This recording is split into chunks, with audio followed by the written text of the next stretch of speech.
Hello, friends, and welcome to episode 34 of From the Van. It's a podcast from my van, where I have conversations with people who have relationships with residential vehicles. I'm your host, Marty Benson. I'm telling you that at the behest of my girlfriend, who said that it was awkward that I had 30-some-odd episodes of a podcast where I never said my name. Today's episode features Bowen Dwelle. You may remember he was a guest back in June of this year. We interviewed him on the last night of his tenancy in his apartment. He sort of waded into van life in the same sort of way that I did. I thought I was going to hate it. He didn't know exactly what it was going to mean for him. And we both love it. He's been living in there full time ever since. And he was down in San Diego County. I was like, dude, let's catch up, do another podcast, see where you're at, how you're feeling. What's up with the van?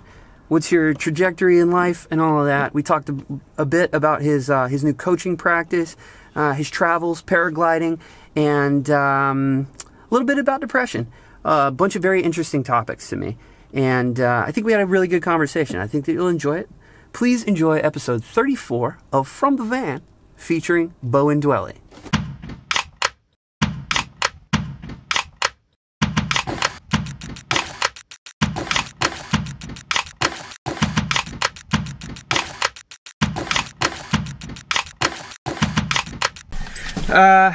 We met in your hood, and now we're in ours.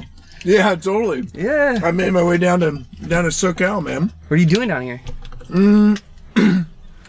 Just living, you know. Yeah. Visiting friends. I've got, some very good friends who live out here. One of my oldest buddies. Okay. A guy that, that I've known since I was 15 years old. Actually, that I met working in the shipyards up in San Francisco Bay. So is he from San Francisco and moved down here? No, he's from Scotland originally. Oh, whoa. And he came across on a yacht, you know, working on boats. Go to bed. As a late teenager. Go to bed. As a young man. Yeah. And fetched up in San Francisco. Uh-huh. And I was living on my dad's sailboat there in Richardson Bay off of Sausalito. And I was working, I was like 15, 16 or something. I was doing a little work for the guy that owned the yacht harbor in the office, you know, working on the computer. Because I grew up with computers and stuff, whatever. And I would see the guys working out in the yard, you know, doing fiberglass work and working, you know, whatever. And at one point, one of them came in and said, you know, introduced himself, started talking to me. He said, "What are you doing sitting in here fiddling around this fucking computer? Why don't you come outside and work with us? It's a lot more fun, you know?" So that's how we met. And we'd been friends ever since. And he eventually moved to Southern California, LA, and then San Diego the last several years. So, you know, I just come down and visit once in a while. Right. Yeah. When we last hung out, was the last night in your apartment. Did you get a new one? No. You didn't? You still living in the van? Oh, yeah. You like it? Oh, man. It's the best thing. It's the best thing. I'm so into it, man. Yeah. It's amazing. Yeah. I mean, that was around June 7th. I think it was right around my sister's birthday. Damn, you can remember things. Well, you know, like I said, that was helpful. That it was right around my sister's birthday. Yeah. And happy birthday, Thea. Back then.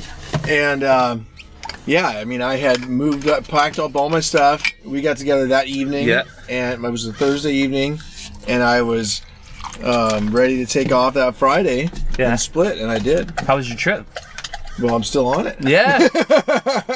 Well, you had but yeah. Were you doing part of the PCT with your nephew or somebody? Well, I took him. I took him. Yeah, that's actually this guy Dez's son. Oh, okay. You know, so there you go. I took him backpacking in the Sierras back in August. Okay. So that was kind of the end of my first big trip. Yeah, my first big van trip, which was turned out to be 2.5 months, something like that. I went out to the Sierras and went up to Oregon and out into Idaho, down to Nevada, across Utah, Colorado. I actually did drive to Colorado. Righteous. I was just listening to the front end of our first podcast. And you weren't sure if you were going to do it. Right. I said, I'm going north. Well, in the end, I decided to drive out to Denver by way of, everything. And then I went north from there to Wyoming, Montana, and back west into Washington State. Yeah. And then back down through Oregon, spent some more time there, back to California. Rad. You know, since then, yeah, I've just like I've dropped into the Bay Area a couple times. You know, because it is my home city for sure. Yeah. But I'm there a couple 3 weeks, and I start feeling and that's like, enough. That's enough. Yeah. You know, that's enough. And one of my big motivations in general, and this summer and with the van, has been that I want to live in the mountains most of all. You know, and so I really have been.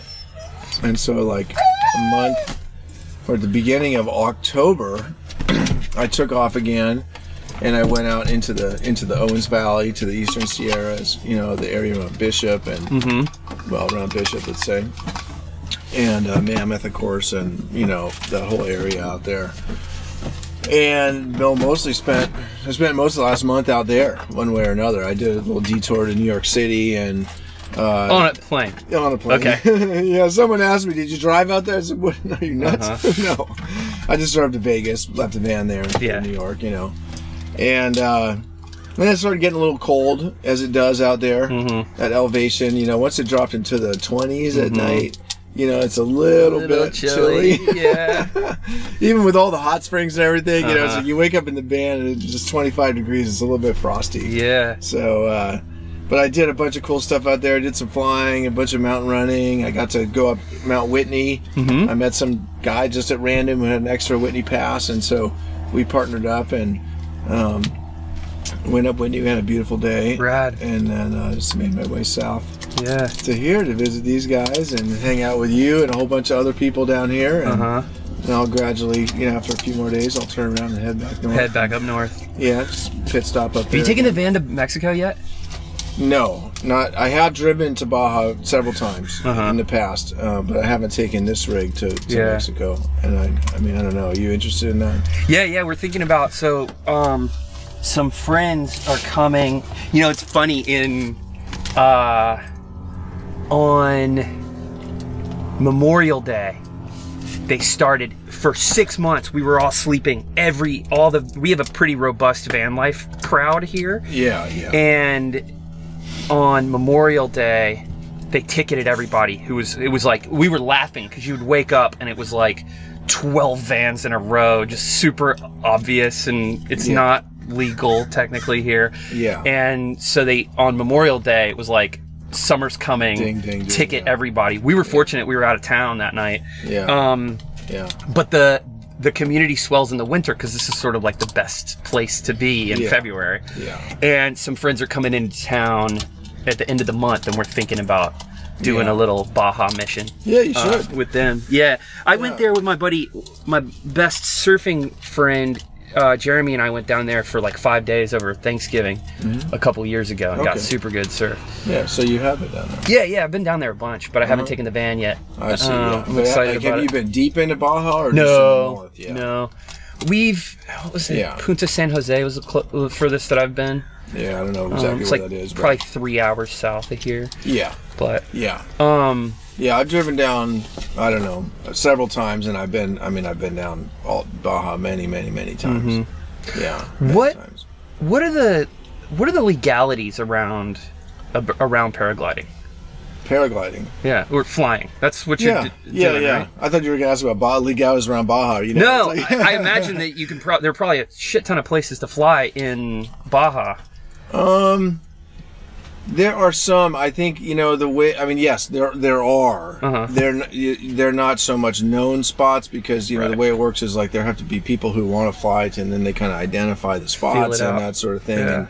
And Baja is just sparsely populated, and not a hell of a lot of people go there. And most people that go there, they go there to surf or kite surf, or fish or dive, primarily. So I do know some pilots who fly down there a little bit.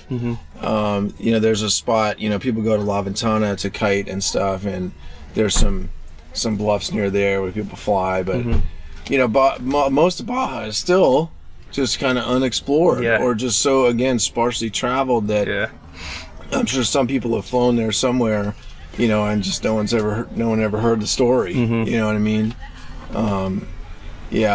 Yeah, the legalities, I mean, it just depends on who owns the land. Mm-hmm. Like, where are you going to take off? Where are you going to land? You know, is it public land? Is it private land? You know, can you get permission from the landowner? Right. Are they cool with it? Does, you know, then do they want some sort of insurance thing, or right. you know, whatever? Or if it's a public agency, same thing. Usually, you need to get permission, and that's why you have all these local clubs around the U.S. Like here in San Diego, you got the SDHGPA or something, you know, that kind of administers access to, or the agreements with all the local sites with the various agencies that, right. you know, control those sites or whatever. Yeah, but are you around today? I'm just hanging out. Okay. We'll see you in a little bit, buddy. It's good to see you.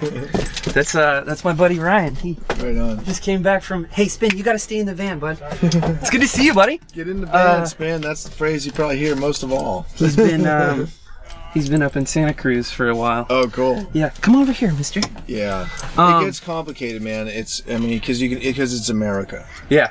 Because in America, you need a waiver for everything. Everything and you're then you gonna need a waiver to make sure, just in case that waiver is not any good. And then you need a waiver to sign the waiver because the pen might explode. And you need, you know, it's getting worse and worse. Are people, the best word I can think of, I would imagine that people are poaching too. Like, well, some people go out and just do it, right? Yeah, that's true. And there also, you know, there's still some land that's unregulated. You know, like BLM. Forest Service land is generally pretty lightly regulated. So, like when I was out in the Owens, out there, most of the sites that we fly or the sites that we launch from are just, you know, unregulated, wide open. But in an area like this, you're near a big city. You know, most of the land is owned and controlled and regulated. Sure. You know, just as, you know, we experience in other ways, right? And this site I was flying yesterday is actually one of the unregulated sites around here. Oh, really? Whereas Torrey Pines, which is the most widely known site, is one of the most heavily regulated sites in the U.S. I mean, it's like you have to. They make you sign. You know, you got to get on video and do it. You have to speak the words of the waiver and say, "I hereby relinquish my blah." I mean, you know, and then you got to pay and all that stuff. So wait, is that depends. The place you were at yesterday was El Capitan? We have the exact same flip flops. Did you see that? You can get these anywhere in the world. To be honest, you get them in Brazil, they're $4. You get them on Amazon, they're $19. You get them in the airport in Frankfurt, they're 25 euros or whatever. But yeah, you can get them anywhere. Yeah. Is that BLM land, the place you were at yesterday? I don't know whose land it is. And you know, but a lot of people fly there. Yeah. And thankfully, it's unregulated. Yeah. I don't know. It's out there. Yeah, Blossom Valley. Okay. Yeah. I'm always curious about that because I love staying on BLM land. Right. It's free. Yeah, exactly. Colette and I just went up to Big Bear. Oh yeah. A couple weeks ago, and we were there for 5 days, and we would wake up in the morning. It was like 18, 20 degrees a lot of the nights. We'd wake up in the morning and there'd be a little sheet of snow on the inside of the windshield. Ooh, see, you've been doing some cold camping. Yeah. But the van's super well insulated, so it's fine. Yeah, mine too. I just bundle up, but then it's like hanging around in the morning when it's like 22 degrees, you know. That's when it hurts. Yeah. You know, having your coffee isn't quite as comfortable. It was a fun adventure for us to be cold, but I think that it would get really tedious if you had to do it for some reason. You know? Like living up there. Do you have a heater in your van? No. Okay. I did. You know, it's like just too small. Really. Yeah. You know what I mean? Yeah. I mean, the space warms up. Yeah, I was just up in Idlewild. Okay. So very close. Yeah, like similar. Just over the other side of the 15 or whatever from Big Bear, right? Were you flying there? No. No, just hiking and stuff? Yeah. We did Tuckeet's Peak a few years ago. That's what I did. On mushrooms. It was super fun. See, remember our last conversation, we were talking about all these little mushroom spots. Like, those are the magic spots, whether you're flying or hiking or whatever you want to do, right? Yeah. That's awesome. Yeah, Tuckeet's is special, man. That place up there. It's gorgeous, man. It really is. I mean, that was, Our buddies didn't want to hike into the night. They were like tired, and me and Jeremy were like tripping, and we were like, let's run down the ridge, man. And they were like, no, we got to turn around, man. We're not staying out here until 3 o'clock in the morning or whatever. So, what's next, man? Yeah. Yeah, where are you going? What are you doing? You're going to head back up to the bay, but You got projects you're working on? Yeah, I mean, I'm writing. I mean, my main thing is writing and coaching. I launched a coaching business this summer. It was after we met, actually, and I guess that's the one, mention or knowledge of it I had at that time was that I was going out to Denver for this training, but I really wasn't sure what was going to come of that. So in the meantime, I launched a life coaching practice. Okay. It's called Second Sight Coaching. Cool. That name came to me as a little message, and I looked it up. I said, "Second Sight, that sounds cool. What could that mean? Or is it used for anything? You come up with a name, you got to look it up and see, to make sure you're not." And you know what? It's like no one's using it, and there's a little Wikipedia entry, and it says, well, it's kind of a synonym for intuition, like sort of an archaic synonym for intuition. I was like, that's exactly what I thought it would mean, essentially. So yeah, I write a lot, and I do my coaching from the van, just like you're doing this from the van. And and then you go flying and kiting and running, and that's my main sort of scope list of activities. And I'm gonna head back north slowly, go fly up the coast, Santa Barbara, that sort of thing, and then I'll hang out in the Bay Area, sort of like I'll probably go to my parents for Thanksgiving for once. They're up in Sonoma, and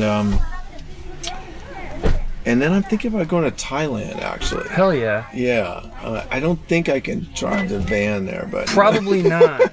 Although I've heard about people shipping vans and stuff. Well, that's my plan for next year. So, but I'm thinking for the winter or just for a month or so, I'm going to go to Thailand. I've got a bunch of friends. I just recorded a podcast with a friend of mine, a young friend who lives in Chiang Mai. Okay. Another... Over Skype or something? Yeah. Okay. Another... friend, a fellow kite surfer, has a place there. He's invited me to come over. So nice. You know how it is. You just start getting kind of invitations and messages. It's like, well, Thailand is pretty cool, Don't say no to that. Yeah, exactly, right? So, and then come back again in like after the new year, do another 3-4 weeks in the Bay Area. I'll have another. I like to line things up. I'll have a couple of events or things going on there. And then my 50th birthday is coming up, so February.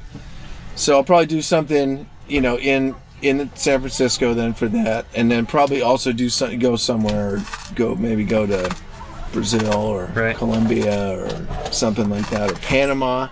Actually, I just invested, let's say, or donated a little bit of money to become part of a group that owns a little island in Panama. Actually. Oh, wow. Wow. So if you find yourself driving like way south on the west side of Panama, it's called Baja Mission. That's a whole nother story. And then in the spring of next year, like come April or so, my plan is to put the Metris on a boat over to Europe. Dope. That's my plan for next year, like the bulk of next year. Yeah. And just do what we're doing over there. And I could buy another van over there. There's a ton of vans, but it's like I already have my van. You know what I mean? It's so dialed now. Yeah. And it's not that expensive. It's $2,000 or $2,500. That's it. Yeah. Huh. To put the van on a ship in a container. Yeah. It's all and you just go to an auto shipping agency. They have it all dialed. I thought it would be more than that. I think that's super cool. You're digging the Metris though, huh? Yeah, it's awesome. Okay. There's all kinds of vans, etc. Yeah. But I had the van. You know what I mean? I already had the van, and I was driving around, and so I didn't choose the van as with living in it in mind. I just had the van, and I went that direction. Right. So who knows if I would have chosen something different or not? I don't know. Yeah. But I tell you what, it's awesome. I keep joking with it's only halfway a joke. Keep joking with Colette that she's on her stepmom's health insurance until she turns 26 in a couple of years. And I'm like, babe, as soon as you turn 26, We're selling the van. She's an Italian. She's got dual citizenship. Oh, she does. And her mom went through this like whole rigmarole when they were kids because they were the last generation. She and her sister to be able to get the Italian citizenship. And I'm like, babe, when you turn 26, we're selling the van. We're moving to Europe. We're getting a bigger van over there, and we're getting us some socialist health insurance. You know, that's the way to do it. Yeah, if you've got EU citizenship in the family, I mean, you should definitely take advantage. Of it. I don't, but whatever. There's plenty of ways to do it. Yeah, sure. Plenty of ways to do it, and that's kind of my plan for next year is like spend most of the rest of the year over there. Killer. Yeah, that's so cool. Yeah, see what happens along the way. Yeah, do you have targets over there? Specific places? Uh-oh.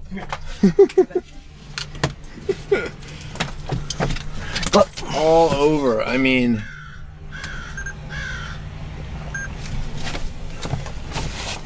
I've spent a lot of time in Europe in the past. Yeah. I lived in Italy actually in college for a year. And I've been all over the place there. But mostly on like shorter trips, business trips, you know, and I haven't had the opportunity to live like this. Yeah.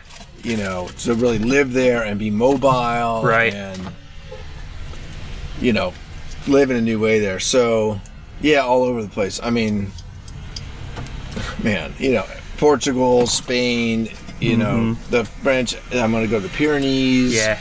I went to grad school in Toulouse for a summer. Oh, yeah, that's like southwest France. Yeah. Pyrenees, I mean, the French Alps, the Dolomites. Yeah.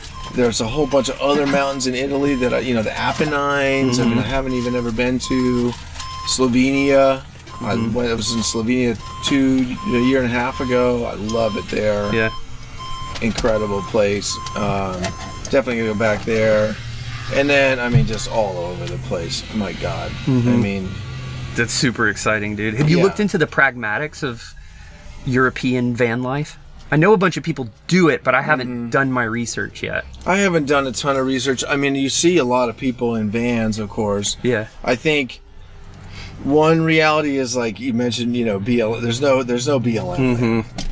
It's just more densely settled. Countries are too small. Yeah. Yeah, and so I think you pretty much always have to find a campground. And it's like a paid campground situation. And well, that's just how it is. And I've seen some of those Euro campgrounds, and they tend to be, they're way more compact. They're super tight. Yeah. Than the kind of campgrounds even that that we're used to for the most part. I don't really know. Yeah. Aside from that, I really don't know. I just don't know. But I see lots of people doing it, especially people that I know who are like, pilots or kite surfers or whatever, who are kind of traveling around to do their thing. It's your whole like dirtbag cliche, right? Traveling athletes and stuff, trail runners and all of that. Exactly. So I'm sure it's totally doable. Yeah. Do you sleep in the street?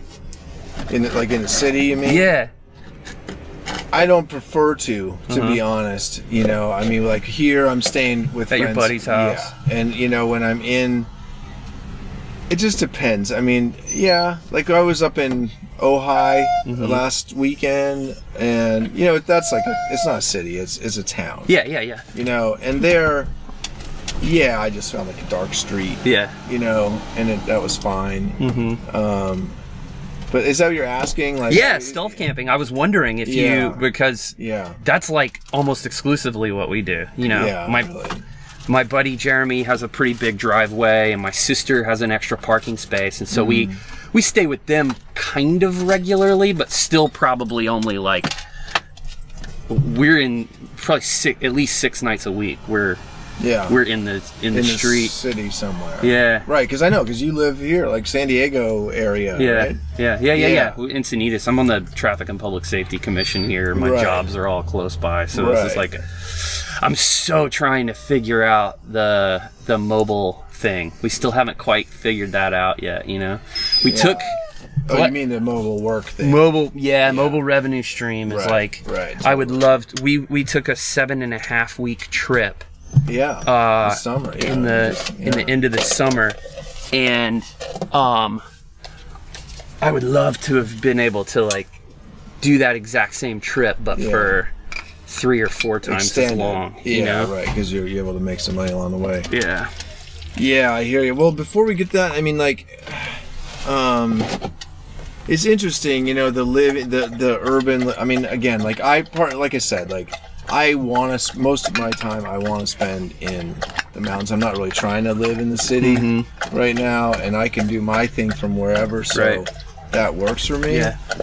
And when I do drop in and visit in the city, I usually, I just, you know, I try to stay with friends and, you know, whatever. But how is it? Like, I mean, because, you know, you see a lot of vans around here, that's for sure. And there's a lot of people doing it, right? I mean,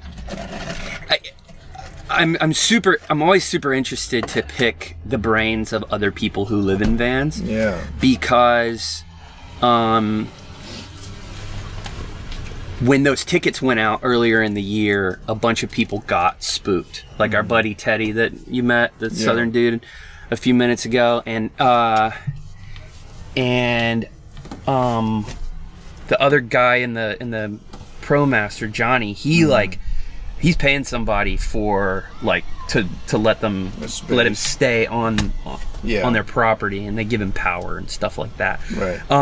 But for me, there was like this paranoia at the beginning, and now it doesn't make me nervous at all. Yeah, you've done like we spent 5 nights in Manhattan, like moving around and stuff. Yeah. You know. Yeah. But you know, I feel like probably interesting. Yeah. Probably 80 or 90% of the people that I know who live in vans do that. You know, just sort of sleep around in the street, and the laws are different in different places. Yeah.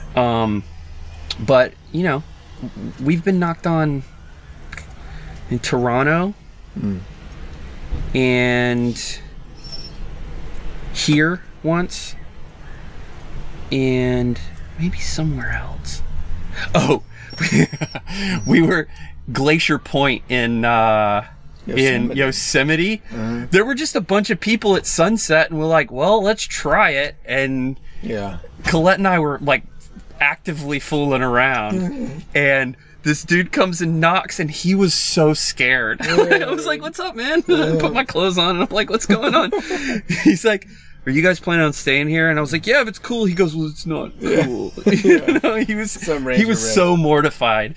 Real sweet guy. Pop out of the right. And he told us where to stay, like where we could stay out in national forest, because not national parks you can't stay, but national forest most places you can. Exactly. So that was super cool up in Big Bear. We were just like, Yeah, I guess, you know, it's just like anything else, you know, you like practice, right? You get, you know, you kind of get the vibe, or you feel more comfortable, you know. And like I said, I do it like in, you know, the summer when I was going through Boulder.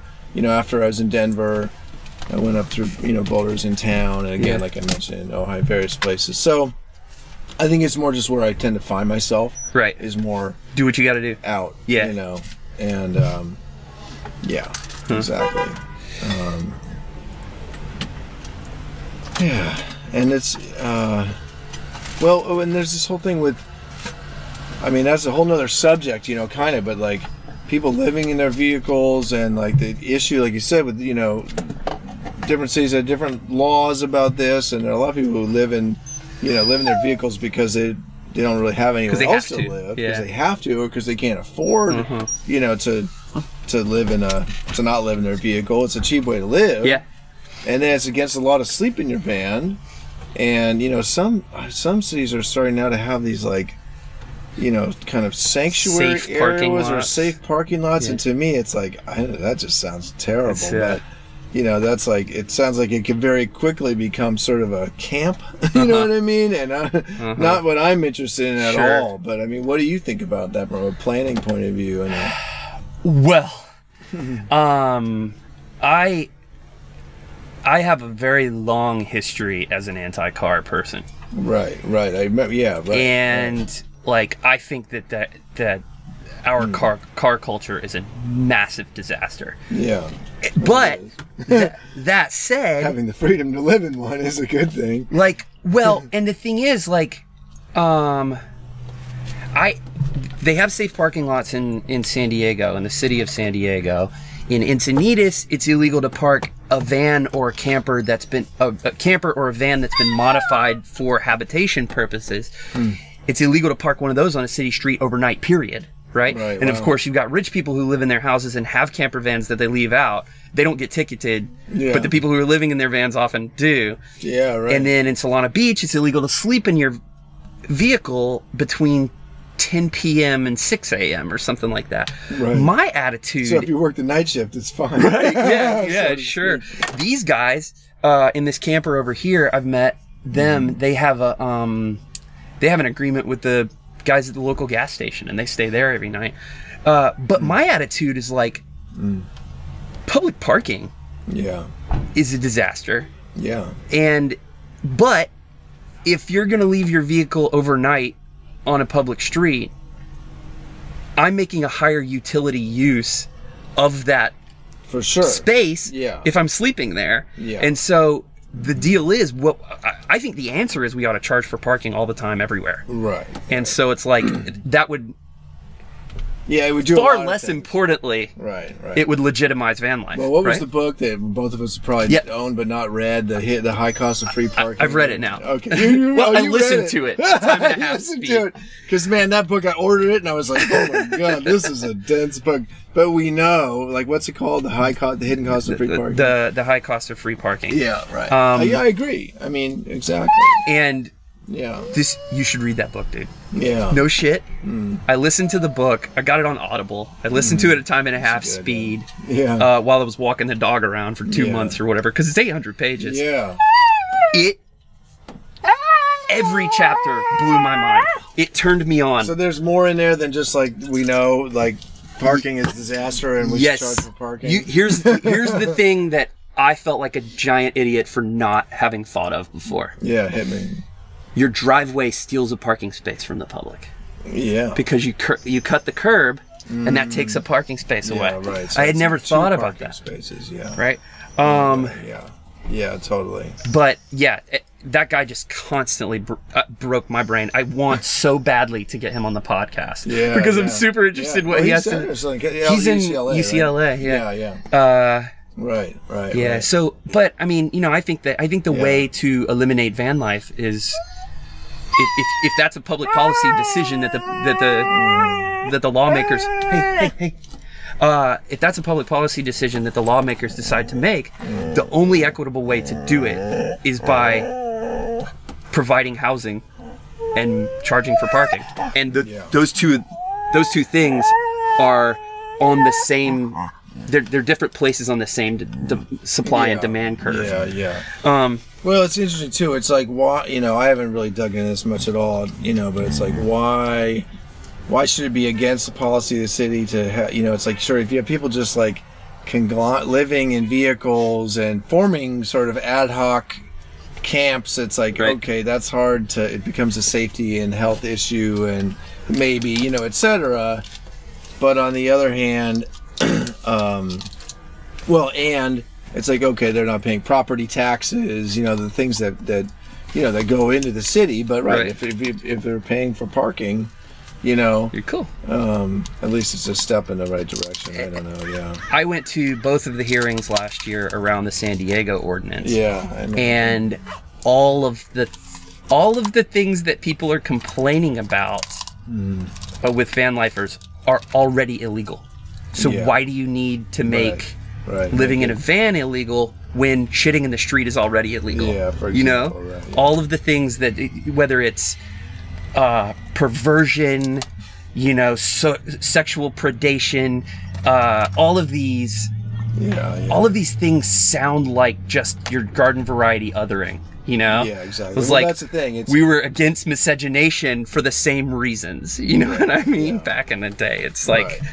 Well, people, it's like they have their nice house, and you just they're not. It's like you wake up, there's someone parked in front of your house, and people don't like that. It's like even though it's public space. Yeah. Well, and the crazy thing is that those people make.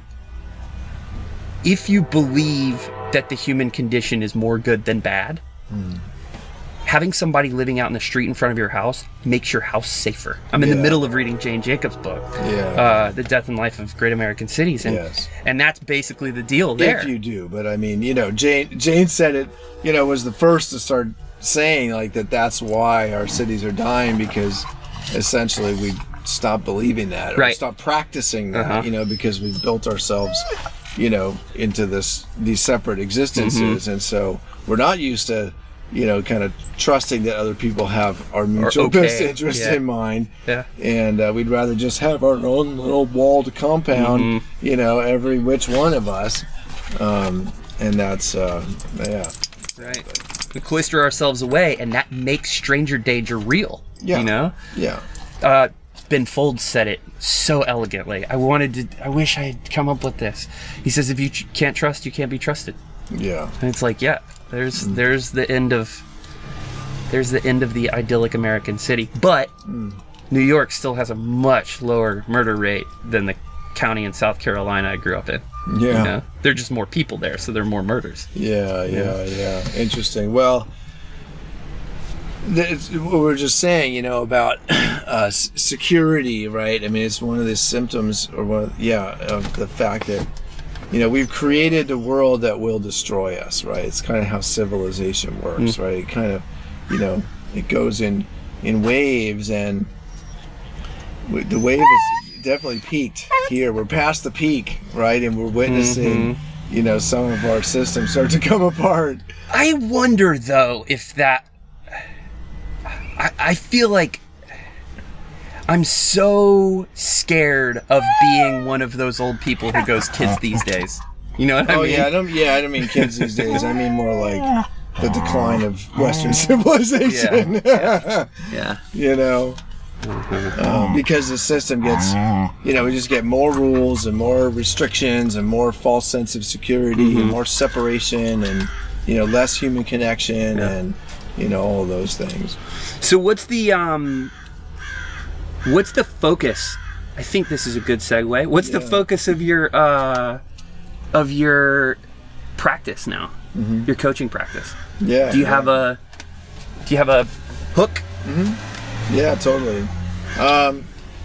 Well, the three things I focus on with my coaching, kind of a triangle. One is alcohol.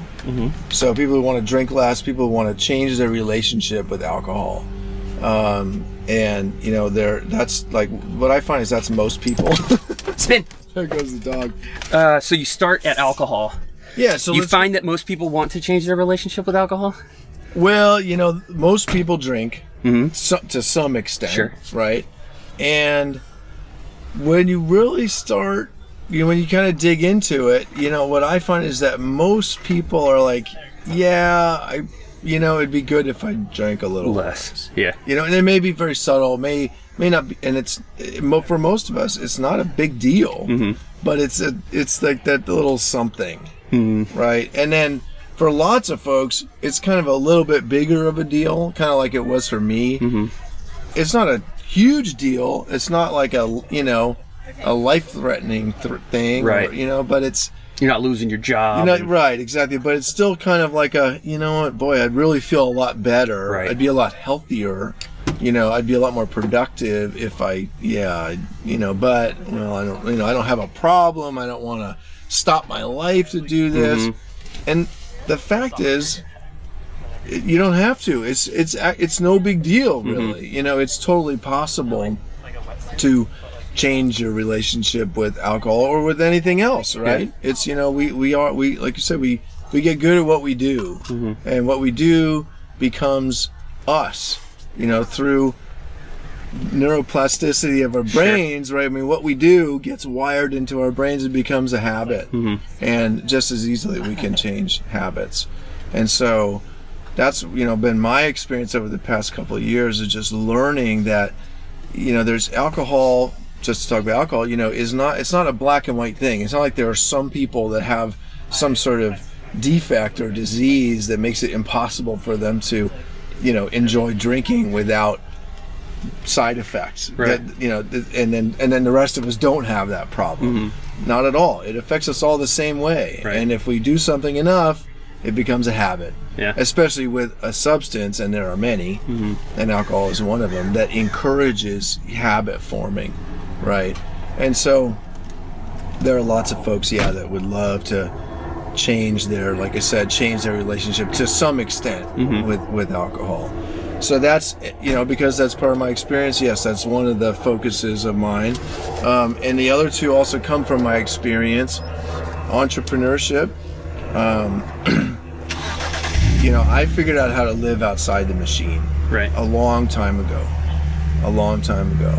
And that's been one of the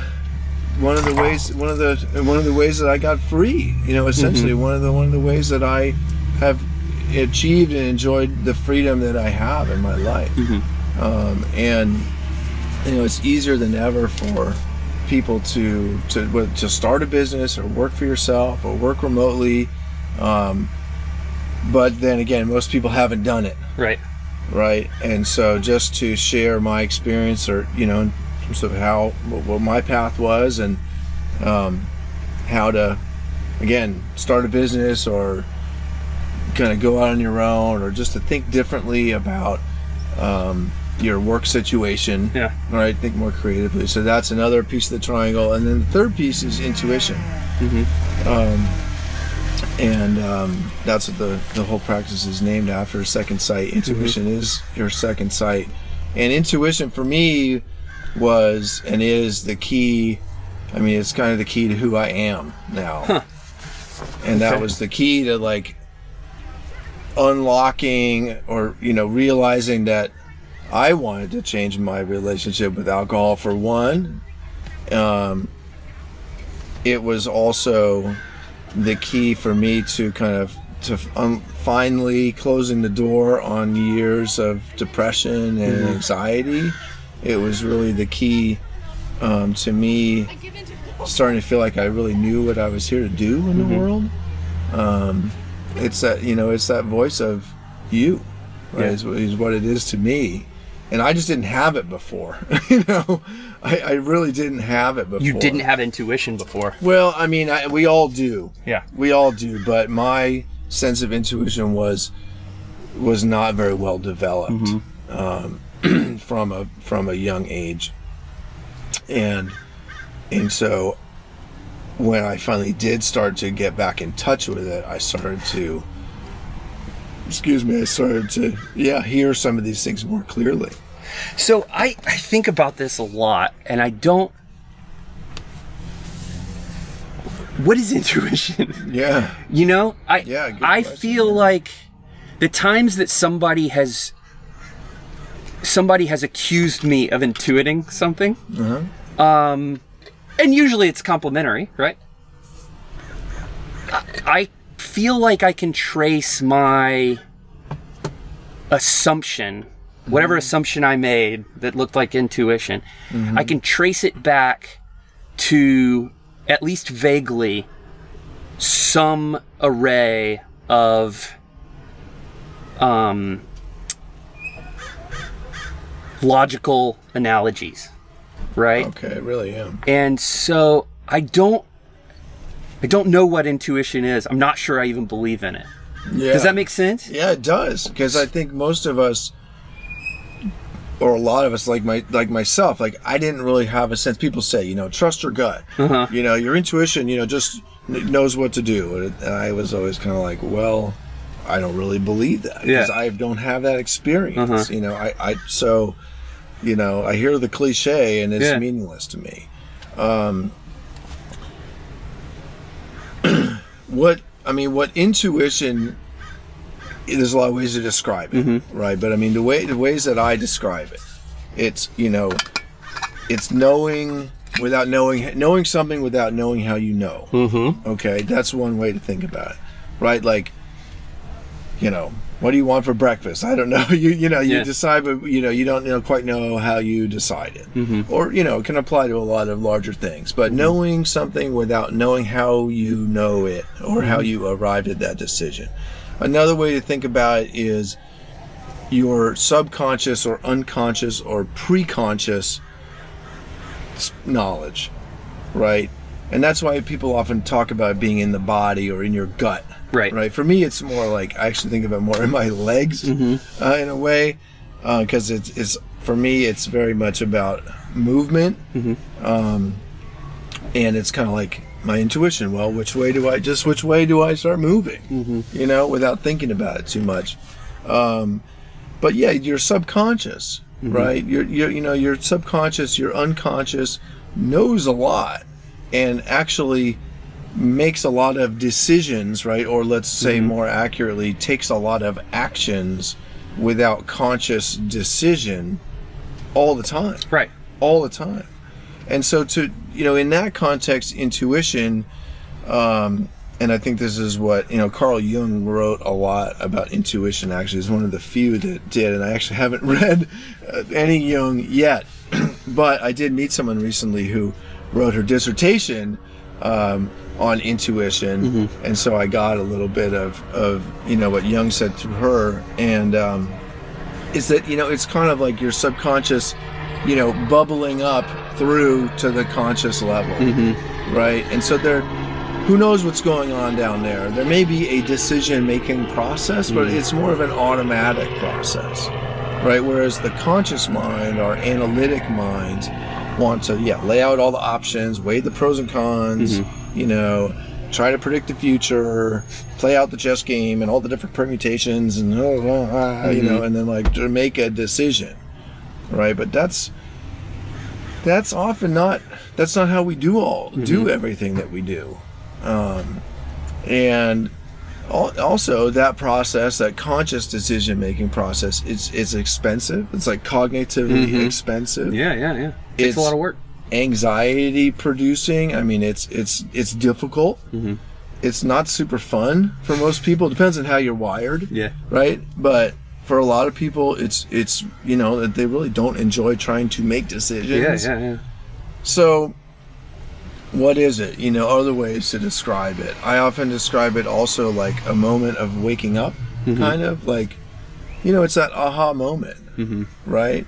When an idea or a little piece of creative inspiration or something comes to you, and you don't really know where it comes from or it came from, it's just that's a good idea. Yeah. I mean, that's intuition. Yeah, sure. Actually. Man, I was laying in bed the other night. It was like probably 2 or 3 in the morning, and I came up with I'm gonna try to go on a little book some stand-up dates with one of my other van buddies. Yeah, amazing. And I came up with a joke in bed the other night, and I was like, that's fucking hilarious. And I was like, oh, that's so good, I'll remember it. Nope. Right. Motherfucker, you gotta write that shit down. Write it down. And that's so you asked how to get more in touch with it, or if you don't have the sense that you really have your intuition, or that that you know where it is, or that the first step, I believe, and again, it's like anything else, right? We get good at what we do. Everything's a practice. It's just how things work. The first step is just to pay attention, right, when you get some little message like that, whether it's a joke that comes to you in a dream or during the night, or whether, I don't know, you're looking outside and you like see some birds circling in some weird way, or someone says something to you and it just kind of strikes you and you're like, what is that? There's something there. I don't know what that is.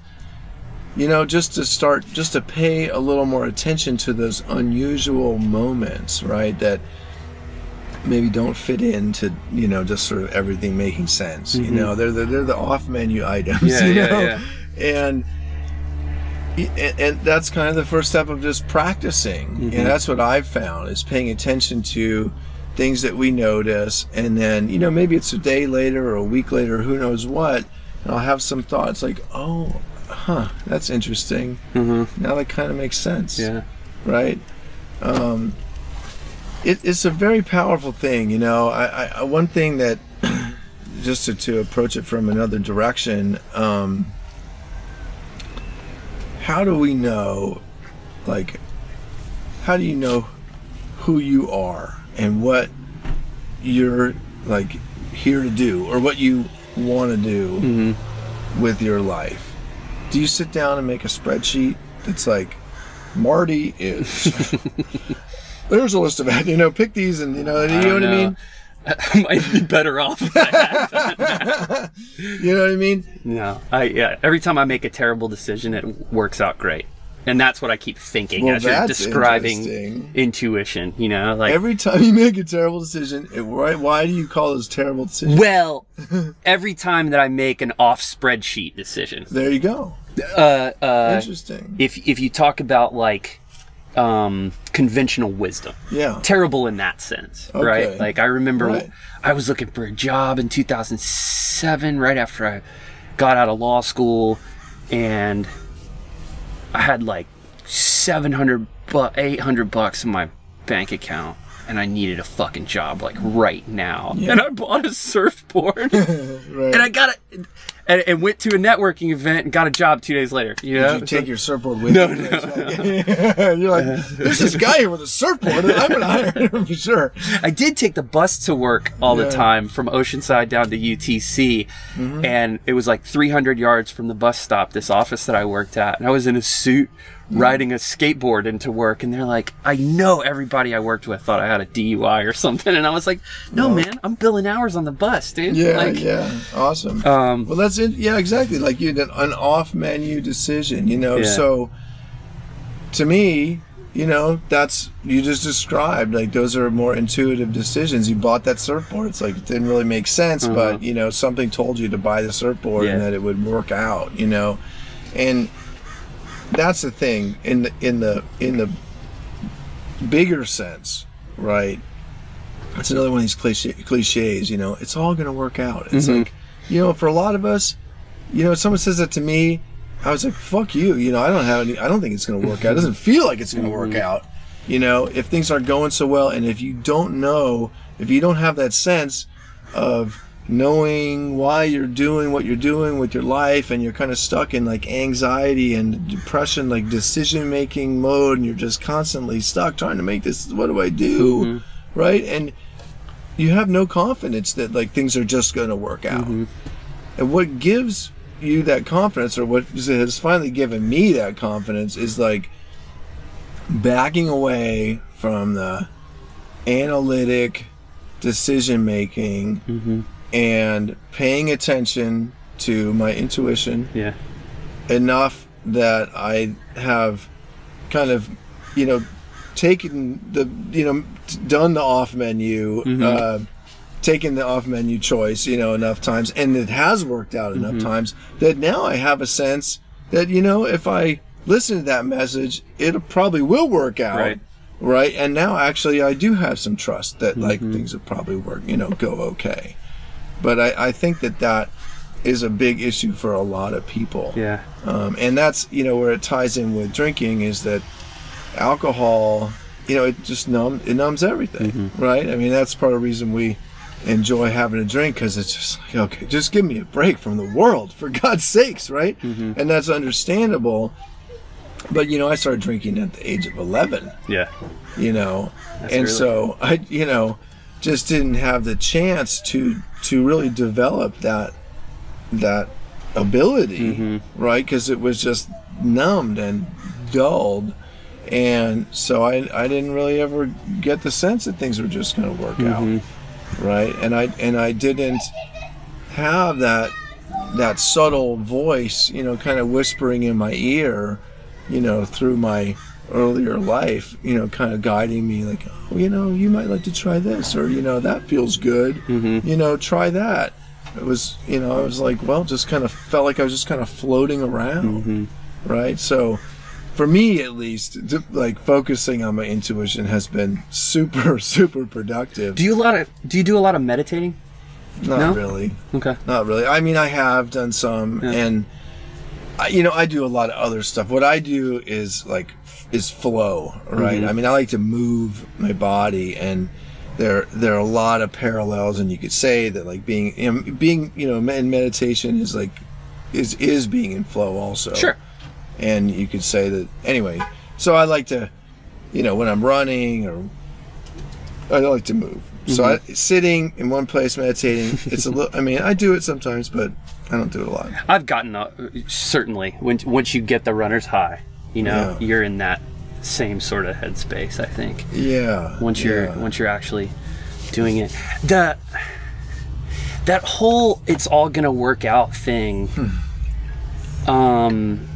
makes me think of, because I've dealt with a considerable amount of depression too, and the thing that the two sides of the depression and euphoria coin for me are frivolity and futility.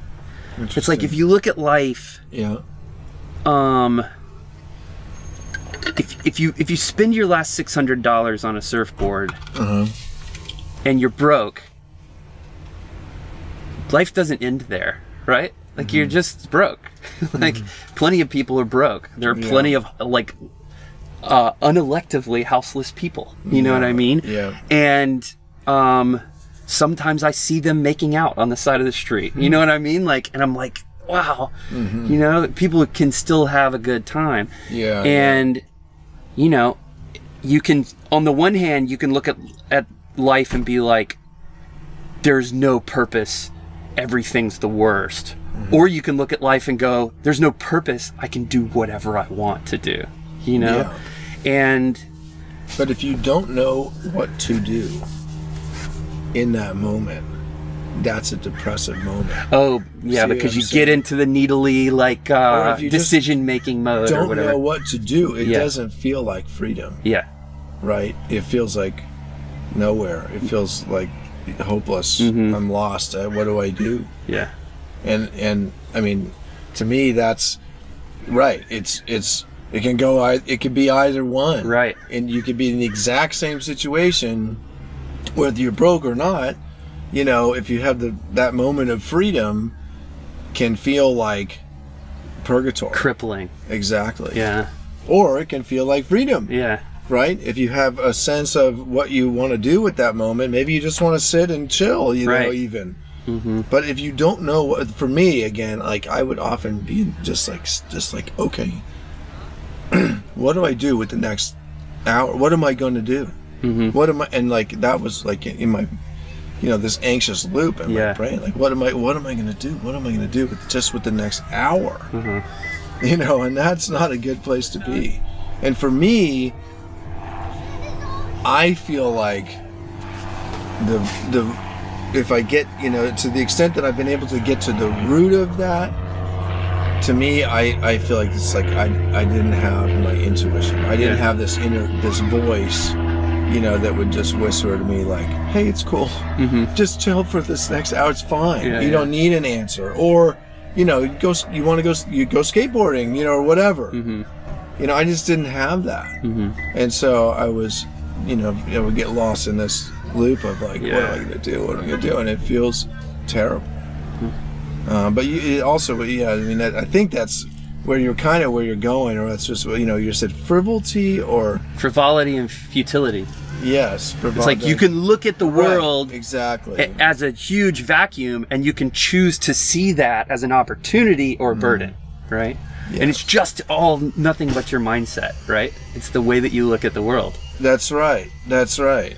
And for me, that flip-flops. It changes. Like, I'm not always manically happy. You know what I mean? So when does it change? Because what you just said is, and people often say this, like, it's, it's a choice. Yeah. But that's kind of a conscious thing, a choice, right? Whereas, and people say that to me, and I used to hear it all the time. It's like, yeah, okay, but when you're depressed, you don't have generally the ability to just choose to see the other side. Yeah. Because you're stuck in that loop, right? And what you need to do is start changing your behavior so that the feedback loop starts going in the other way, and eventually those moments start to feel like freedom, as opposed to failure, right? But what's your experience when that shifts, like, and that shift happens? How does that happen? And this is another cliche that bothers me sometimes, but it seems super apropos right now, is when people say don't should on yourself, and it's like that. I feel like I've rounded a corner in the last 4 years or so, where I don't have the energy to be sad anymore. You know what I mean? Like, I don't fucking care. Like, everything is going to continue to exist, and then someday I won't anymore, and I'm not scared of any of it, you know? And I don't know, and that's most of the time now. Like, still not all of the time, but I think that the answer, at least for me, so much of the answer was expectations and trying to do shit right. You know what I mean? And when I'm able to let that go, then there's nothing to do but whatever I want to do. You know what I mean? Well, you got the wheel turning in the right direction, you know, and it's like, you know, it is a feedback loop, and so when it's turning in the right direction, it turns kind of more and more in the right direction. Right. And it gets harder to, you know, end up back below that baseline, right? And on the other hand, when it's turning in the wrong direction, down. Yeah, and you end up below, you know, the baseline. I have this sort of graph in my head in a way, you know what I mean? And then, like, if you get below that line on a regular basis, you know, it's more and more likely that you're going to kind of stay below the line, right? Because things just start to seem shitty, etc. And you reinforce, you know, with the same habit-forming mechanisms. I mean, your brain, you start to reinforce that wiring, right? And then your thoughts are going to go down those pathways more and more often. And the only way to change that is to just start doing different shit. Yeah. You know, another thing that's been part of my experience, and that I just from talking to people, it's like, why are you depressed? You know, most people, why are you depressed? It's like we have an epidemic of depression, you know, in the United States. It's like, there's no possible way that 13% or 17% or whatever it is of Americans that take antidepressants and stuff were born with some sort of flaw that makes them prone to depression. No, depression for most people is a symptom of your life sucking, right? One way or another, or many ways. Right. That's it. It's something to pay attention to, is what it is.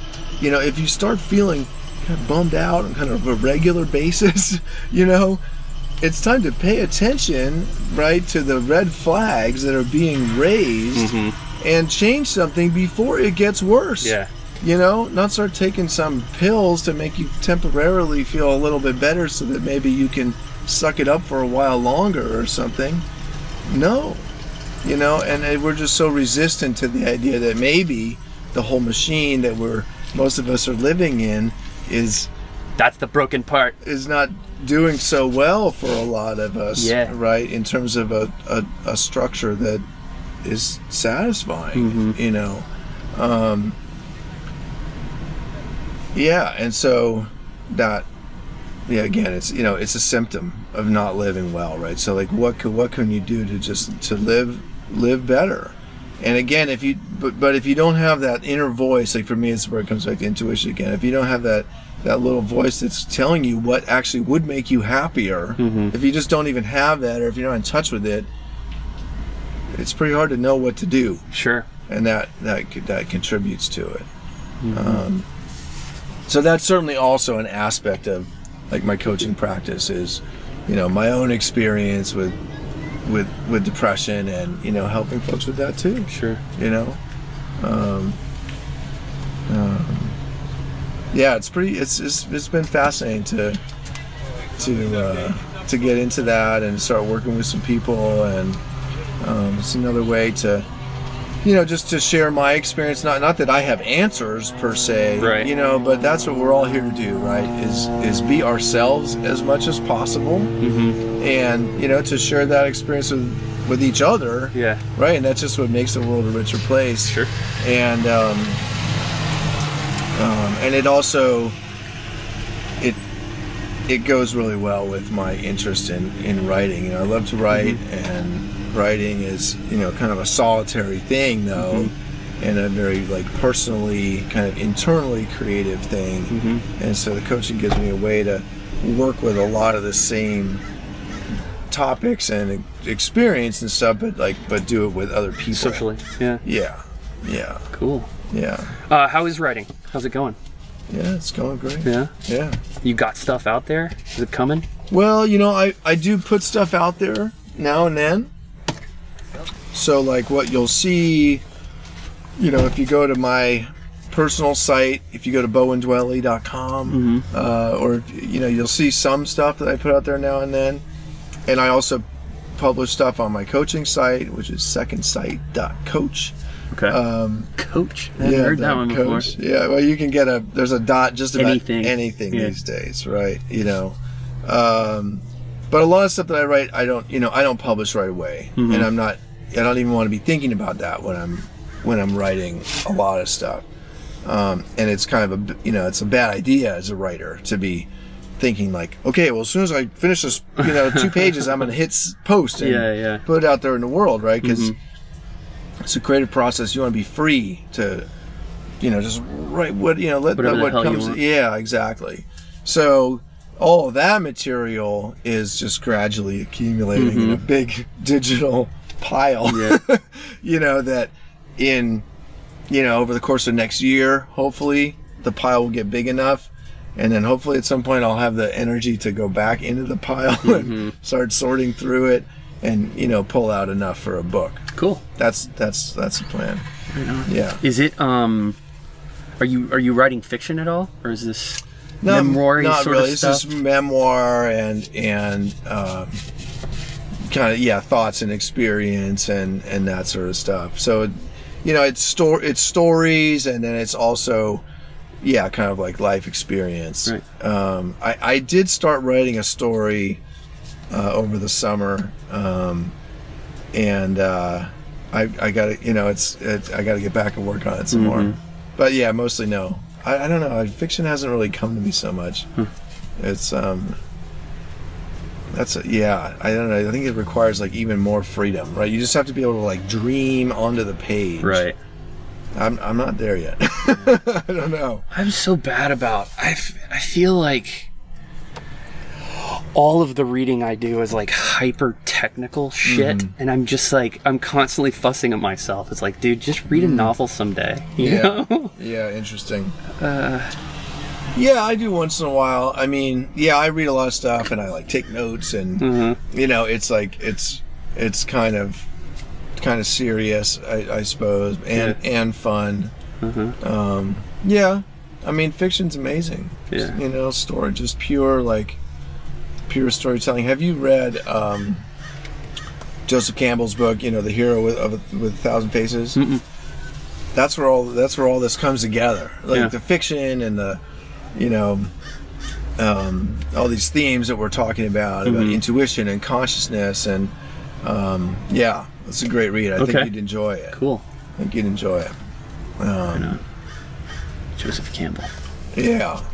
I mean, he brings together examples from all the world's religions and mythologies and history to show how many of the archetypes of story and religion and psychology are common, across cultures, and that the most common and most powerful archetypal story is the hero's journey. I'm sure you've heard this term, right? And it's also like the easiest way to picture that for people of my generation, at least, is Star Wars. Luke Skywalker is the prototypical, and George Lucas credits Joseph Campbell in that he had read his book before he wrote Star Wars.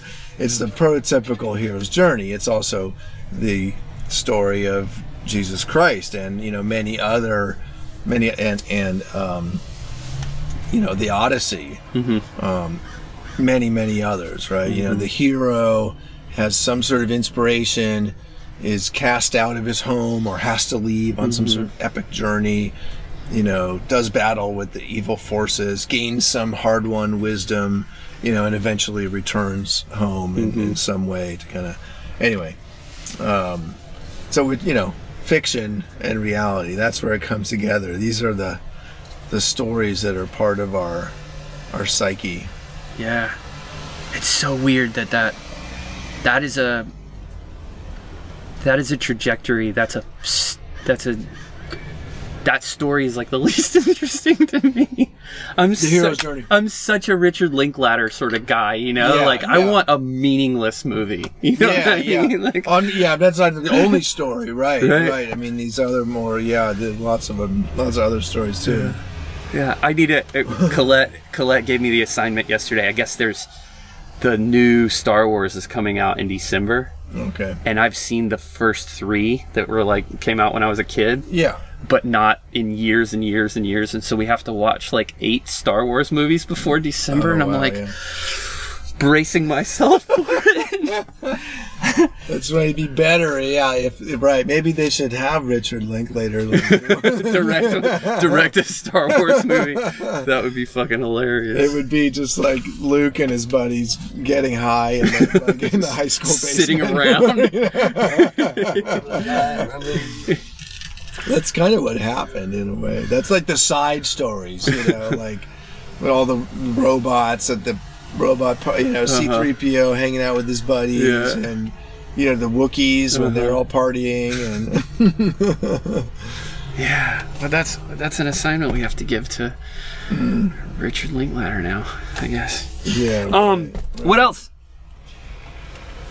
What else, man? What else can I? Vans. What have you done to your van? We're gonna do a tour of your van in a few minutes, but let's do that. Right. What's going on with it right now? I haven't had to do too much, and that's one of the things. We got these nice little vans, right? Small van, small fan, right? It's you don't have to do much. Yeah. The tiny little enhancement, I'll show it to you, that I'm most proud of recently is I wired in a dedicated MacBook charger to my DC system, so I can charge my laptop without using the inverter. Okay. How about that? Nice. How about that? Yeah, dude. Did you buy a special piece? You had to. It's dead simple though, because I bought a spare part for the MagSafe wire. So you've got an older computer like me. Yeah, right, because it has all the ports, right? And so you can buy the MagSafe cable as a spare part. It's like $20, and it's it's got 2 connectors, 2 wires. Awesome. It turns out a MacBook wants 16.5 volts, not 12, but 16.5 DC. You get another little part off of Amazon that's a DC voltage up regulator or something, I forget the term. It has a little knob on it. Literally, you can just dial in the voltage you need. So you put in a 12-volt source on one end, and you slap the other deal in the other end, you dial it to 16.5, and you're done. Nice. That's some ninja shit, dude. Yeah. Awesome. I look forward to seeing that. Cool. The thing is, man, we've got so much freaking, because of 300 watts of solar and a little van, I just keep my inverter on all the time. I'm constantly, we've got so much power in here. Right. The thing I wish that I would do differently, and I think the technology just sort of changed in the last year so that they were cheaper, but do you have a lithium battery or? No. AGM or? Yeah, I got two AGMs. Okay. My battery weighs 130 pounds, and for $300 more, I could have gotten like the same amount of power for 30 pounds. Was it 200 amp hours more or less? Yeah, I got two 200 amp hour AGMs, and I guess they weigh a lot, but whatever. The van can handle it. Yeah, exactly. It's really not that much. It's just how it went, and I just wanted to be able to if I don't move the rig for a few days, not have to worry about the fridge losing power, for example. And because you're coming just off of an isolator. Well, and I got one panel on the roof. Yeah. Oh, that's right. Yeah. And, actually, it all came to this summer. I went up to, on that first trip when I took off, and I was dry camped for a few days, and then the fridge went dead, and the whole van went dead. Actually, I couldn't start the van. No. And I was like, Well, that is not. First of all, that's not right because I have the thing isolated, so like it shouldn't have been drawing off the starter battery, Right. you know. And so I didn't quite know what to do to fix it because I was on the road or whatever. But I got this thing in my head, and it's like, okay, I needed some more battery storage, you know. So I did add a second battery. That's why, you know. But then I realized that something had. Either something wasn't wired up right, or maybe I had been just using the built-in overhead lights so much over the course of a few days that that's what I managed to draw the starter battery down. Anyway, now I got even more more storage and whatever. It's not Plenty of power. Yeah. Cool. We'll plug your websites again, and we'll go BowenDwelle.com. So that's my name, BowenDwelle.com, and you can find me on all the socials with my name, Bowen Dwelle, Instagram, Facebook, all that stuff. And then my coaching is secondsight.coach.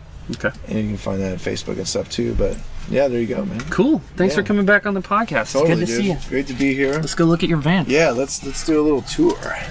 All right, guys, we did it. That's 34 episodes in the books. Thank you so much for listening if you've been paying attention for this long.